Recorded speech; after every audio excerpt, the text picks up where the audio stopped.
ये क्या लेकर आए हो ज़ारून? मुझे नींद आ रही है। मैं तो कोई मूवी देखने के मूड में नहीं हूँ। वो भवें उचकाकर जमाई लेते हुए बोली तो झट से कमरे में घुसकर ज़ारून दरवाज़ा लॉक कर चुका था। लारेब इस वक्त नाइट सूट में मौजूद थी। शायद नींद में थी, इसीलिए शर्ट के सामने के बटन बंद करना भूल चुकी थी। बेसाख्ता ज़ारून की नज़र उसकी दूधिया सफ़ेद गर्दन से नीचे तक का सफ़र तय कर चुकी थी। रात के 11 बज रहे थे जब वो लारेब को बाजू से झंझोड़ कर कहने लगा, पागल लड़की, ये कोई ऐसी वैसी मूवी नहीं है। ये मूवी देखने के बाद तुम्हारी आंखें पूरी तरह से खुल जाएंगी। बहुत मुश्किल से ये इंग्लिश फिल्म लेकर आया हूँ। ये सुनकर 15 साल लारेब की आंखें बाहर को आई थी। कहने लगी, ऐसा क्या है इस मूवी में जो देखकर नींद उड़ जाएगी?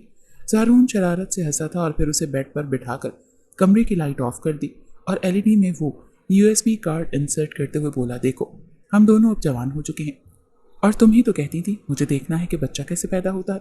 इसीलिए मैं इसमें ऐसी मूवी लेकर आया हूँ जिसे देखने के बाद हम दोनों को पता चल जाएगा कि बच्चा कैसे पैदा किए जाते हैं। मूवी वाला कह रहा था इसमें शुरू से लेकर आखिर तक पूरा प्रोसेस मौजूद है। ये सुनकर तो लारेब के पेट में गिरहें पड़ी थी। अभी जवानी की दहलीज में उनके कदम आए ही थे कि उन्हें इन सब बातों का इश्तियाक हद से ज़्यादा बढ़ चुका था। मूवी लगाकर वो बेड पर आकर लारेब के साथ बैठ चुका था। जब लारेब ने फ़ौरन ज़ारून का हाथ पकड़ लिया, उसका हलक खुश्क हो रहा था। कहने लगी, ज़ारून अगर कोई आ गया तो, अगर मामा बाबा ने देख लिया तो बहुत मार पड़ेगी। मगर ज़ारून बोला, अरे कुछ नहीं होता, सब सो रहे हैं और वैसे भी ये जानना हमारा हक है। मैं तुम्हारे साथ ये सब करूँगा तभी तो हमारे भी बच्चे होंगे। ये सोचकर लारेब ज़ारून के मज़ीद करीब हुई थी कि तभी स्क्रीन पर फिल्म शुरू हो गई और उसमें दिखाई देने वाला लड़का लड़की एक दूसरे को किस करने लगे थे। ये मंजर देखकर लारेब शर्म से चेहरा छुपाने लगी, जबकि ज़ारून का चेहरा सुर्ख होने लगा था। वो अपने लबों पर जबान फेरने लगा, कहने लगा, अब ऐसे कैसे चलेगा?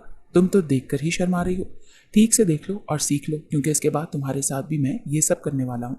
ये पहली बार था जब लारेब को देखकर उसे अपने अंदर हलचल मचती हुई महसूस हुई थी। फौरन कहने लगा, लारेब तुम यहाँ लेट जाओ। लारेब लेट चुकी थी जब ज़ारून उस पर झुका और अपनी उंगलियां उसकी उंगलियों में पैवस्त कर दी तो घबराकर लारेब कहने लगी कि तुम मेरे साथ क्या करने वाले हो? मुझे डर लग रहा है। मगर वो कहने लगा कि नहीं, डरने की ज़रूरत नहीं है। हम तुम तो एक दूसरे को प्यार करते हैं ना। प्यार करने वाले तो ये सब करते ही हैं। तुम बस डरना नहीं प्लीज़, और शोर तो बिल्कुल भी नहीं करना, वरना सब उठकर आ जाएंगे। और फिर अगले ही पल मूवी को देखते हुए उसने अपना हाथ लारेब की, मैं तुम्हें कह रही हूँ मेरी चॉकलेट अभी के अभी वापस कर दो, वरना मुझसे बुरा कोई नहीं होगा। वो पेंसिल को इस अंदाज में उठाकर बोली थी जैसे हाथ में उसने चाकू उठा रखा हो। आंखों में इस वक्त गुस्सा था। अपने लंबे घने सिल्की बालों को ऊंची सी पोनी टेल में उसने बांध रखा था और कुछ लटें गालों से होती हुई बार बार आंखों की तरफ भी आ रही थी, जिन्हें वो फूंक मारकर अपनी आंखों से हटा रही थी। वो शलवार कमीज में मलबूस थी और दुपट्टा तो सोफे के पीछे गिरा हुआ था। हाथ में चॉकलेट पकड़े अगले ही पल वो उसे धीरे धीरे खोल भी रहा था। चॉकलेट खोलता देखकर वो एक बार फिर चिल्लाई थी, कहने लगी, ज़ारून के बच्चे, मैं तुम्हारी हड्डियां तोड़ कर रख दूंगी।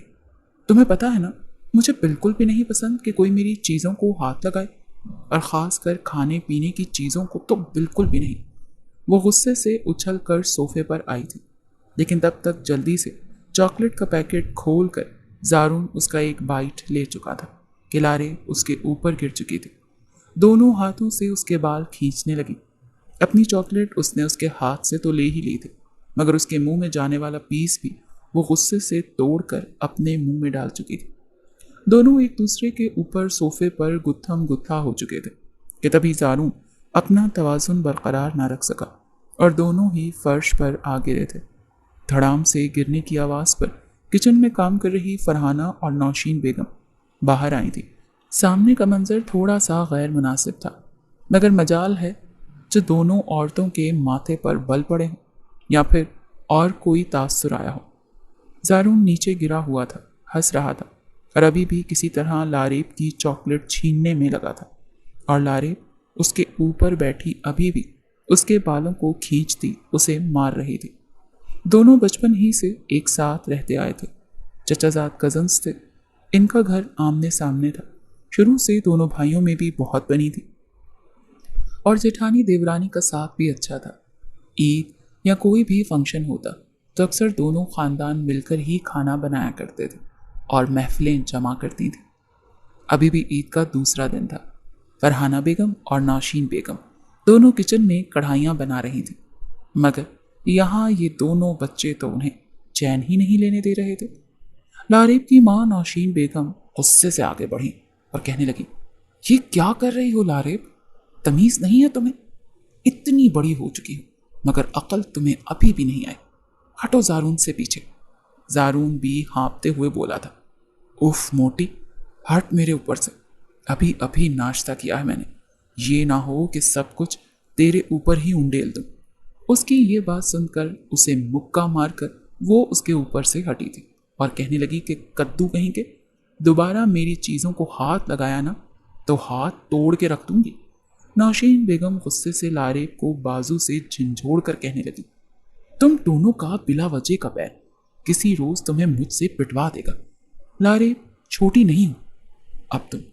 अगर तुमने जारून के साथ कोई भी शरारत की तो मैं तुम्हें यहां से घर भेज दूंगी। वो मुंह बसोड़ कर एक तरफ बैठ चुकी थी जबकि किचन में हांडी में चमचा चला रही फरहाना बेगम उसको लिए देने लगी।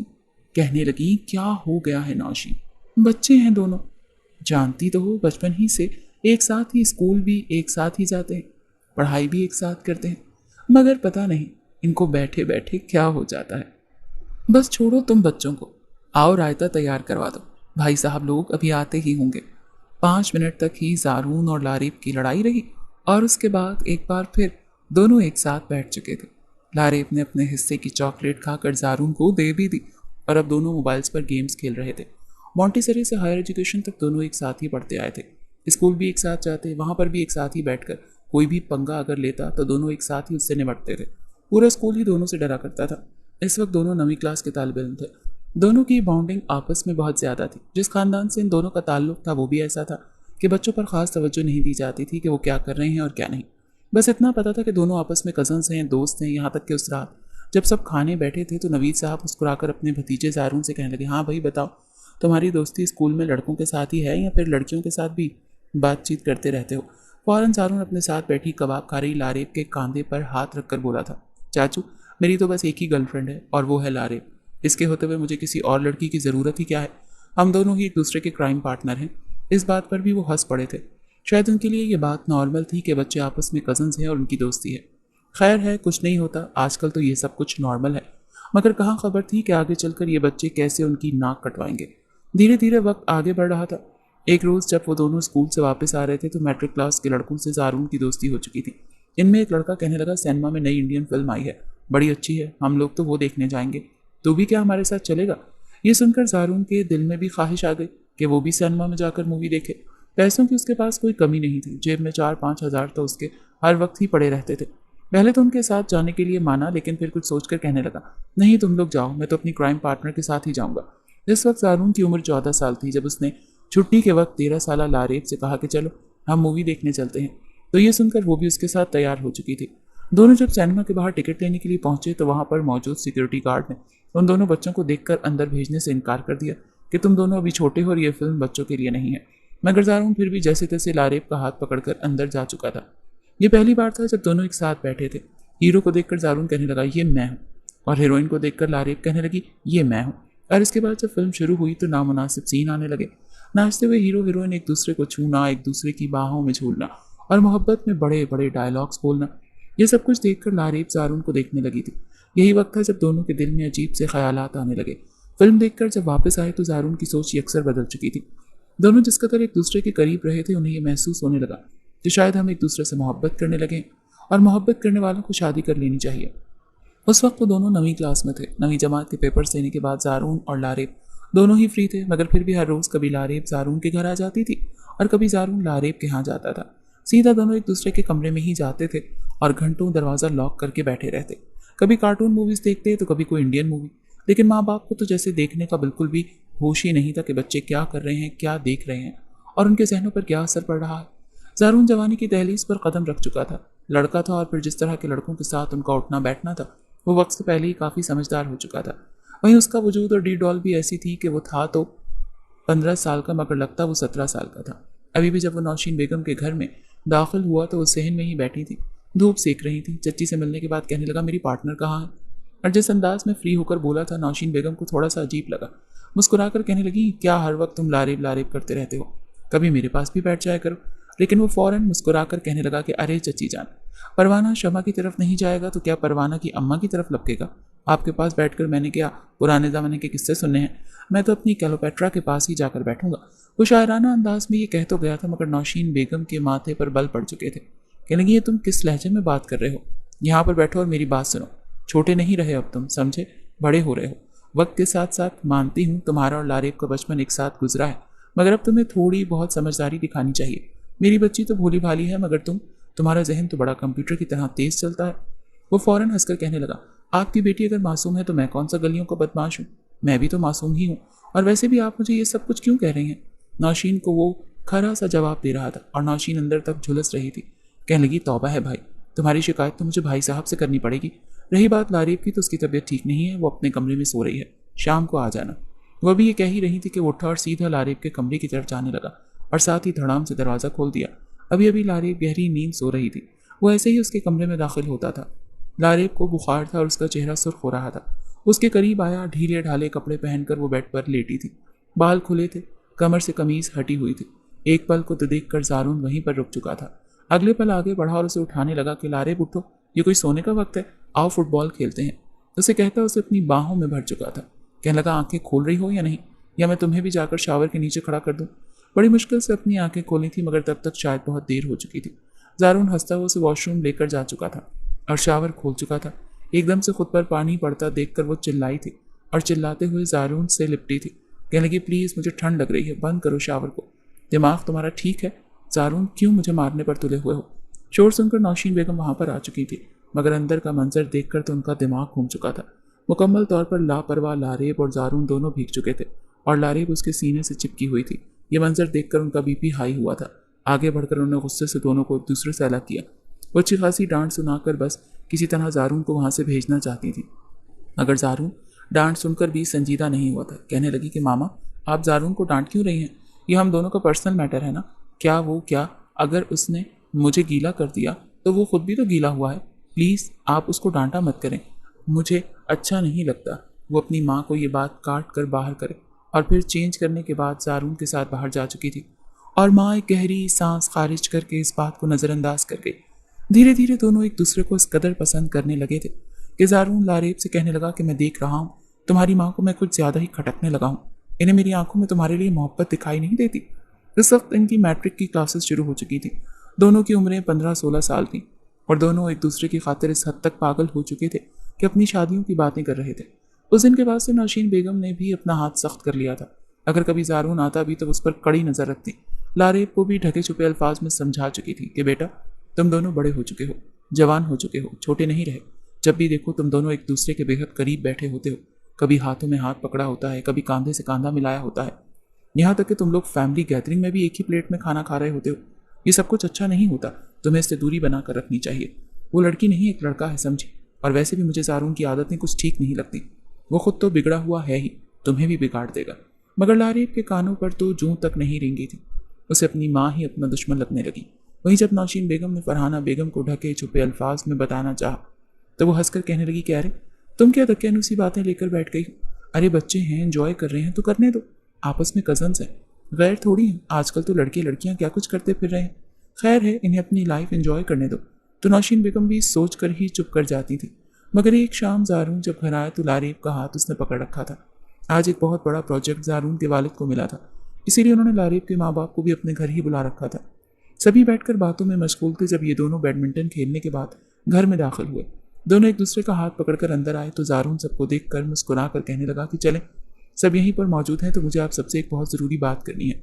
नवीद साहब मुस्कुरा कर कहने लगे, अच्छा मेरा राजा बेटा, क्या बात करना चाहता है? वो मुस्कुरा कर उनके सामने आया। लारेब सर झुकाकर खड़ी थी जब जारून बड़े ही कॉन्फिडेंस लहजे में कहने लगा, बाबा मैं शादी करना चाहता हूँ। ये सुनकर एकदम से वहाँ पर सब बैठे लोगों की तो जैसे हिचकी बन गई। नवीद साहब तो उछलकर अपने पहलू बदल कर रह गए। बेटे को देखने लगे और कहने लगे, ये कैसा मजाक है, होश में तो हो तुम? तभी फरहाना बेगम हंस पड़ी थी। हंसते हुए उनके पेट में बल पड़ चुके थे। हंसकर कहने लगी, ये ज़मीन से अभी उगा नहीं और शादी करनी है तुम्हें? दिमाग ठीक है तुम्हारा? पहले पढ़ लिख लो, अपनी यूनिवर्सिटी लेवल तक तालीम पूरी करो, उसके बाद अच्छी जॉब करो, तभी तो तुम्हारी शादी होगी।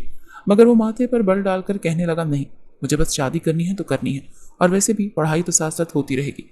शादी के लिए पढ़ाई की क्या ज़रूरत है? और मैं कौन सा किसी आम से शख्स का बेटा हूँ? मेरे बाप के पास पैसों की कमी नहीं। मैं तो सारी ज़िंदगी बैठकर खाऊं तो भी पैसे खत्म ना हो। न सिर्फ मेरा बल्कि लारेब का भी यही फैसला है। क्यों लारेब, बोलो ना, चुप क्यों हो गई? लारेब तो शर्म के मारे अपना सर ही झुका चुकी थी। बड़ों के सामने तो उसके मुंह से लफ्ज ही नहीं निकलते थे। फिर भी हिचकिचाते हुए कहने लगी, जी बाबा, जारून ठीक कह रहा है। मैं और जारून दोनों एक दूसरे से शादी करना चाहते हैं। इन चारों के चेहरों की रंगत बदली थी। इन्हें तो लगा था कि शायद बच्चे मजाक कर रहे हैं, लेकिन जब इनके संजीदा चेहरों को देखा तो नवीद साहब के साथ साथ फखर साहब भी अपनी निश्चित से खड़े हुए थे। दोनों बच्चों को गुस्से से देखकर कहने लगे, ये क्या बकवास कर रहे हो, होश में तो हो? जारून कहने लगा, मैं लारेब से मोहब्बत करता हूँ और इसी से शादी करूंगा। आप चारों के लिए हमारी बहुत ज़्यादा अहमियत है ना, तो फिर आपको हमारी शादी से क्या प्रॉब्लम है? ये सुनकर नौशीन बेगम बोली थी। कहने लगी, वो बात अपनी जगह, मगर तुम लोगों ने बहुत छोटे हो। शादी कोई गुड्डे गुड़िया का खेल नहीं होता। ठीक है, ये हम लोगों ने भी सोच रखा था कि हम दोनों तुम बच्चों की शादी करेंगे। ये सब बातें तो नसीब की होती हैं, लेकिन अभी तुम लोग बहुत छोटे हो। जब तक तुम लोग 20 साल के नहीं हो जाते तब तक हम तुम लोगों की शादी नहीं कर सकते। मगर जारून की जिद थी कि नहीं, मैं कह चुका हूँ कि हमें अभी के अभी शादी करनी है। तो हाथ पकड़कर उसने अपने साथ लगा चुका था कि अगर आप लोग हमारी शादी नहीं करेंगे तो हम लोग जाकर कोर्ट मैरिज कर लेंगे। आगे बढ़कर नवीद साहब ने एक जोरदार थप्पड़ जारून को लगाया था। कहने लगे, ये क्या ऑल फॉल बके जा रहे हो? वहीं फखर साहब भी खड़े हुए लारेब का हाथ पकड़कर कहने लगे, चलो तुम घर सीधा करता हूँ मैं तुम्हें। यही तो तुम लोगों को आज़ादी देने का नतीजा है कि तुम लोग इस तरह की बातें करोगे। उम्रें देखो अपनी और हरकतें देखो, शादी करेंगे ये लोग। ये सुनकर वो दोनों ही घबरा चुके थे। मगर जारून तो यूं बात कर रहा था जैसे किसी फिल्म का हीरो हो। शायर भी वो फिल्म ड्रामे देखकर ही हुआ था। वो गुस्से से धाड़ कर अपने चचा से कहने लगा, खबरदार चचा जान, जो आपने लारेब को हाथ भी लगाए तो वो मेरी अमानत है आपके पास। आपने अगर इसके साथ कुछ भी गलत किया तो मुझसे बुरा कोई नहीं होगा। तभी एक थप्पड़ नवीद साहब उसके मुंह पर मार चुके थे कि तुम चुप करो, इतनी तुम क्या बड़े डायलॉग बाज बन गए हो? तुम्हारी सारी मोहब्बत तो मैं निकालता हूँ। आज तक उन्होंने कभी बच्चों पर सख्ती नहीं की थी। लारेब को घर जाकर अपनी माँ से अच्छी खासी डांट पड़ी थी। जारून बार बार जब धमकी देने लगा कि हम कोर्ट मैरिज कर लेंगे तो नवीद साहब कहने लगे, कोर्ट मैरिज कैसे करोगे? 18 साल से कम उम्र बच्चों की शादी तो होती ही नहीं है। तुम्हारा तो शनाख्ती कार्ड भी नहीं बना हुआ। शनाख्ती कार्ड होगा तो शादी करोगी ना। शादी का भूत सवार हो चुका था तुम्हारे सर पर, अच्छी खासी सुनाकर वहां से नवीद साहब तो जा चुके थे, जबकि फरहाना बेगम उसे गुस्से से देखकर कहने लगी कि दोबारा तुम्हारे मुंह से ऐसी कोई बात न सुनूं, वरना मुझसे बुरा कोई नहीं होगा। लारेब के घर से निकलने पर मुकम्मल पाबंदी लग चुकी थी। वहीं दूसरी तरफ जारून को भी फरहाना बेगम ने गुस्से से कहा था कि खबरदार, जो तुमने लारेब से मिलने की दोबारा कोशिश भी की तो मैं तुम दोनों बच्चों को अब एक साथ ना देखूं। मगर उस रात मौका पाकर वो अपने घर से निकला था। इससे पहले भी वो और जारून अक्सर रात को घर वालों से चुपकर बाहर निकल जाया करते थे। आइसक्रीम खाना, घूमना फिरना तो उनके लिए आम सी बात थी। अक्सर दोनों मिलकर मूवीज भी देखा करते थे और किसी को मालूम ही नहीं होता। तो अभी भी सबके सोने के बाद जारून सीधा पड़ोस में मौजूद लारेब के घर गया था। दीवार फलांग कर अंदर दाखिल हुआ था। कमरे में बैठी लारेब यूं रो रही थी जैसे उसका सदियों पुराना प्यार उससे छीन लिया गया हो। कच्ची उम्र में ही उसकी जहनीत इस कदर खराब हो चुकी थी कि वह यूं समझ रही थी कि अगर उसे जारून न मिला तो वो दूसरी सांस ही नहीं ले पाएगी।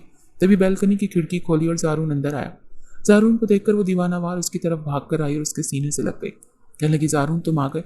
मगर वो उसे अपनी बाहों में भरकर कहने लगा, हाँ मैं आ गया, अब रोना बंद करो प्लीज़, मैं तुम्हें रोता हुआ नहीं देख सकता। ये घर वाले क्या समझते हैं, तुम्हें मुझसे दूर कर देंगे? ये इनका ख्वाब है, ख्वाब। हम बहुत जल्दी तुमसे शादी कर लेंगे और देखता हूँ कि ये कैसे मेरी कहानी के विलन बनते हैं। ये सुनकर लारेब कहने लगी, ऐसा मुमकिन ही नहीं। मामा कहती हैं जारून अभी बहुत छोटा है, शादी के शीन से भी तुम दोनों वाकिफ नहीं हो। जारून जो वक्त से पहले मर्द बना फिरता है, इसीलिए तो कुछ और पता होगा ही नहीं। ये सुनकर जारून के अंदर की मर्दानगी तो जैसे जोश मार चुकी थी। फौरन कहने लगा, अच्छा तुम्हारी माँ क्या समझती है मैं कुछ नहीं कर सकता? मैं वो सब कुछ करूँगा ना, तुम्हारी माँ भी देखती रह जाएगी। बस तुम फिक्र मत करो, मुझे बस किसी तरह तुम अपना बेफाम दे दो। बेफाम इत्तेफाक से लारेब के पास ही मौजूद था। उसने अलमारी से निकाल कर जारून को दिया और कहने लगी, तुम क्या करोगे? जारून कहने लगा, बस मैं अपने एक दोस्त को जानता हूँ जिसका बड़ा भाई थोड़ी सी रिश्वत लेकर नकली कागजात बनाता है। मैं इसे पैसे देकर अपनी और तुम्हारी उम्र ज़्यादा बताऊंगा और फिर हम अपनी नकली शनाख्ती कार्ड बनवा लेंगे और फिर हम दोनों निकाह कर लेंगे। घर वालों को हम ऐसे सबक सिखा सकते हैं। लारेब थोड़ी सी घबराई थी, मगर जारून के आगे वो भी मजबूर हो चुकी थी, इसीलिए उसने अपना बेफॉर्म उसे दिया था। अगले ही रोज़ अपनी पॉकेट मनी से 50,000 रुपया अपने दोस्त को दे चुका था। कहने लगा, बस एक हफ्ता सब्र करो, एक हफ्ते बाद तुम्हारे और लारेब को शनाख्ती कार्ड तुम्हें मिल जाएगा। यूँ वक्त से पहले ही 16 साल की उम्र में वो 18 साल के बाद का शनाख्ती कार्ड बनवा चुके थे और घर वाले इस बात से अनजान थे कि होने क्या वाला है। उसी शाम नवीद साहब ने अपने बेटे को बुलवाया। कहने लगे, तुम्हारा ध्यान पढ़ाई की तरफ नहीं है और ही कामों में है, इसीलिए मैं तुम्हें हॉस्टल भेज रहा हूँ। तुम दूसरे शहर हॉस्टल में जाकर पढ़ोगे और महीने में सिर्फ 2 दिन के लिए तुम वापस घर पर आओगे। जब तक तुम मुकम्मल पढ़ाई